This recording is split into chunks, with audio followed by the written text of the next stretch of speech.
Hey, what's up, everybody, and welcome back. I'm Joel. This is FSN Week 2. We got 1 week in the books, and what a week it was. So let's bring the results up on your screen and take a look.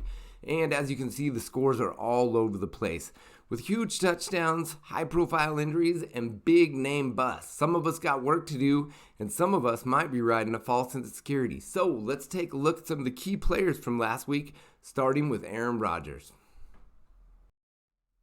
Aaron Rodgers, seen here in an exclusive photo captured by our very own FSN photographer, went down to Jacksonville last week and took an absolute shit.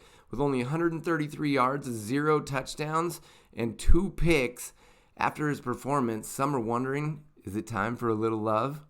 Okay, Ryan, listen. If you want to take a victory lap to celebrate Stafford's surprising win over Andy Dalton and the 26th ranked Chicago Bears defense, go ahead. But I have 3 reasons for you that success won't continue, and they're all waiting to welcome him to the NFC West, and I can't wait.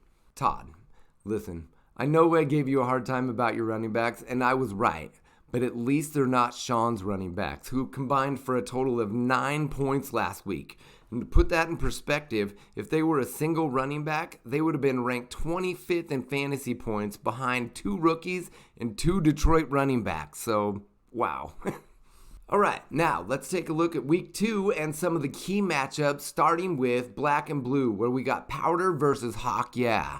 With both teams taking a loss last week, one of them is going to move to 0-2, and that is tough to recover from. On the other end of the spectrum, we got the league-leading Funkin' Groovins versus a well-rounded Running Late coming off a tough loss from last week.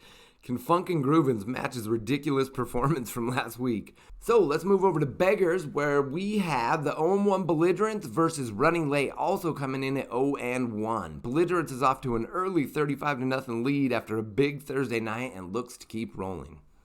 And that brings us to Potentaries versus Kimchi Killers, with the question in this one being, will Kimchi Killers get another strike? Don't know what I mean? Well, let me explain in our last segment, Boner of the Week. Okay, Jeff, you are Boner of the Week. Why, you ask?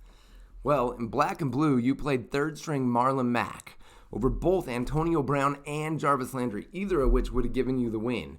And, ladies and gentlemen, if you thought that was bad, in Beggars, Jeff played T.Y. Hilton, who had neck surgery over a week before the game and was placed on IR. In addition to that, he played Evan Ingram, who was ruled out with a calf injury long before the game.